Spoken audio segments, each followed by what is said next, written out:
Doctor ortho Ayurvedic oil और capsule, अब दर्द भी घुटने टेकेगा। हरियाणा विधानसभा का मानसून सत्र 27 अगस्त से शुरू होगा। 3 दिन तक चलेगा विधानसभा का मानसून सत्र। मानसून सत्र की तारीख पर कैबिनेट ने लगाई मुहर।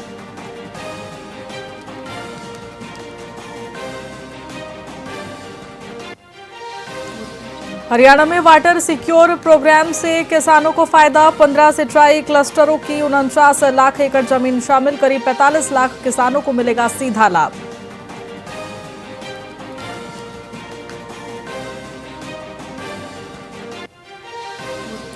हरियाणा के स्टार्टअप नीति में महिला उद्यमियों को खास मदद। महिला स्टार्टअप को किराए पर 50% तक छूट मिलेगी। 1 साल तक अधिकतम 10 लाख की किराया छूट।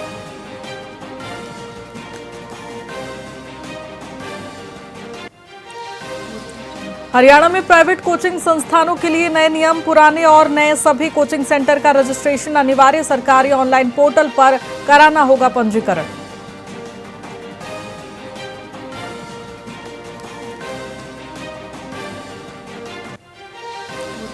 हरियाणा में नर्सिंग होम नीति में बड़ा बदलाव। अब लीज पर लिए रिहायशी प्लॉट पर भी नर्सिंग होम संभव। एलोपैथिक और आयुष डॉक्टरों को मिलेगा फायदा।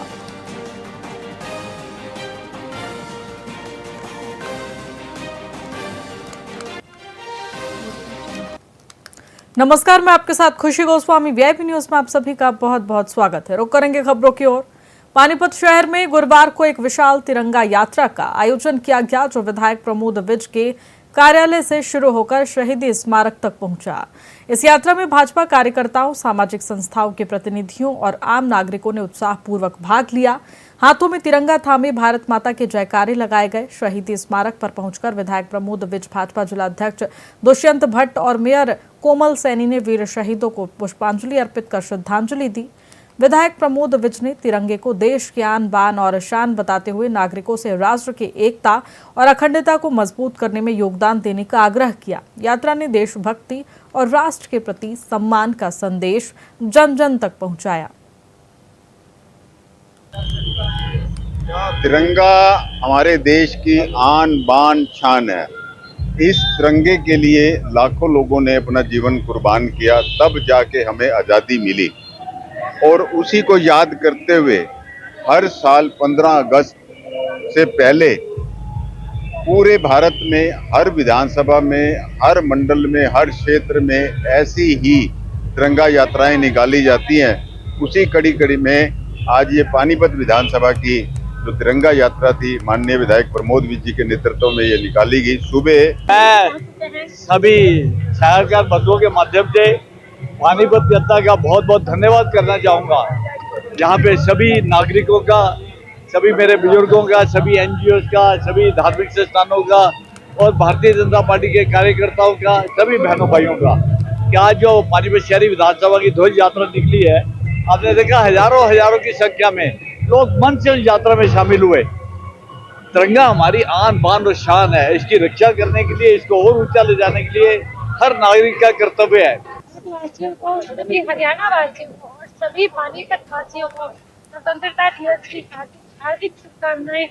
और मैं सच नमन करती हूँ शहीद को, जिनकी शहादत की वजह से आज ये हमें आज़ादी प्राप्त हुई है। और उनकी शहादत की वजह से आज जो ये तिरंगा यात्रा, जो हाथ पे तिरंगा झंडा लेकर हर कोई खुले आसमान के नीचे गर्व के साथ इस तिरंगे झंडे को लहरा रहा है, शहीदों की शहादत है। और बड़े सौभाग्य और बड़े गर्व की बात है कि आज हम लोग प्यार है, देशभक्ति की भावना है। हरियाणा के पलवल में 5 किलोमीटर लंबे विश्व रिकॉर्ड बनाने के उद्देश्य से एक भव्य तिरंगा यात्रा का आयोजन किया गया। इस महाअभियान में हजारों की संख्या में बच्चों, कार्यकर्ताओं और स्थानीय लोगों ने उत्साहपूर्वक भाग लिया, जो कि प्रदेश में पहली बार हुआ। यात्रा का शुभारंभ प्रदेश के खेल मंत्री गौरव गौतम ने पलवल की पुलिस लाइन से किया। यह पदयात्रा नेताजी सुभाष चंद्र बोस स्टेडियम में समाप्त हुई। भारत माता की जय और वंदे मातरम के नारों के साथ इस राष्ट्रव्यापी आयोजन ने देशभक्ति की भावना को चरम पर पहुंचाया।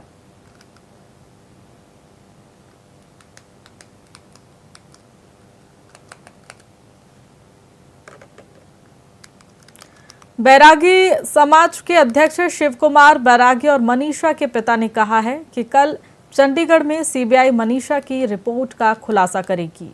यदि रिपोर्ट सकारात्मक आती है तो ये अच्छी बात है, लेकिन यदि रिपोर्ट उनके पक्ष में नहीं आती है तो वे लोगों का समर्थन जुटाकर मनीषा के न्याय के लिए एक बार फिर गुहार लगाएंगे। उन्होंने इस पूरे मामले में न्याय की उम्मीद जताई है और आगे की रणनीति तैयार करने की बात कही है, जिसमें जन समर्थन की भूमिका अहम होगी।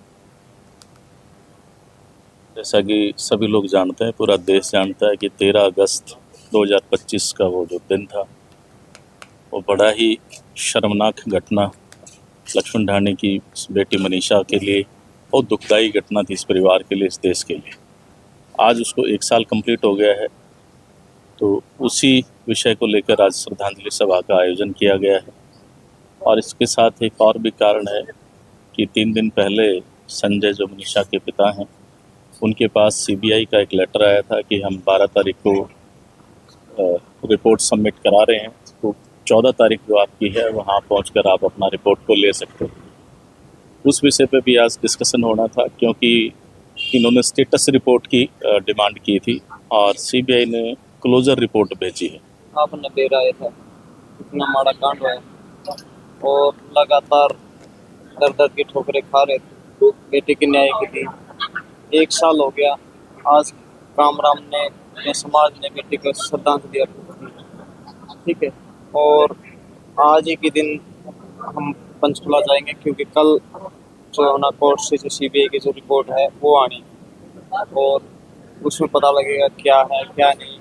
तो 14 तारीख दी हुई थी, उन्होंने कल 12 तारीख को रिपोर्ट पेश की है सीबीआई टीम ने, और हमारे को टाइम दिया गया था कल का।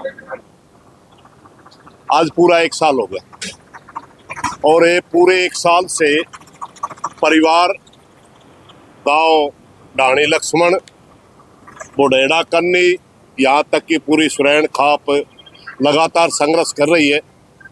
और हमने जिस दिन पहले दिन ढाणी लक्ष्मण में आए, उसी दिन पूरे परिवार को, भाईचारे को एक बात कही थी कि जब तक आप लड़ेंगे हम आपका साथ देंगे।